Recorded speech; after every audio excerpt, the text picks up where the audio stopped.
За поплавените во Ченто и Стајковци пристига помош од секаде. Екипата на ТВ21 пред џамијата во Сингелич го регистрираше пристигнувањето на камион со помош, донација од 6000 евра од приватна компанија од Косово со хигиенски средства, прехранбени продукти и вода.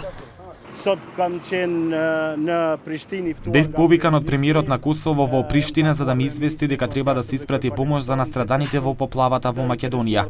И затоа се договоривме со бизнис секторот да го следат примерот на компанијата донатор Елкос и да продолжи да се донира.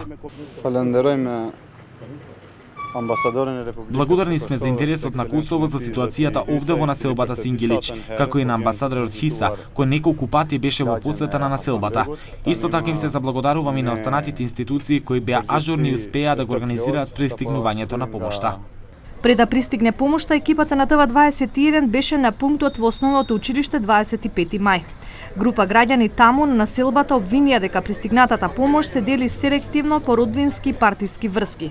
Тие велат дека помошта пристига, но не ја добиваат сите подеднакво. Еве вака, и те бркат, и те гурат, и све. Е така, и се растовара, у кола се товари, се носи дома, а за нас нема ништо, само една вода. Па чекаме 10 сата.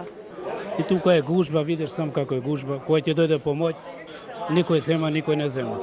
А ја само овој облечење имам со мене. По ова нашата екипа влезе во училиштето и во обид да добие информација од надлежните на која основа се дели помошта, бевме избркани.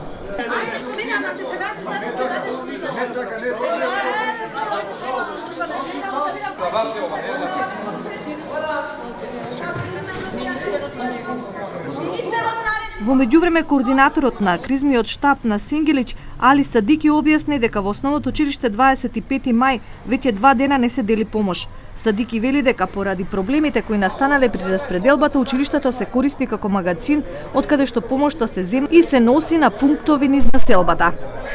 Ко стопиравме тоа, меѓутоа не може да се контролираше.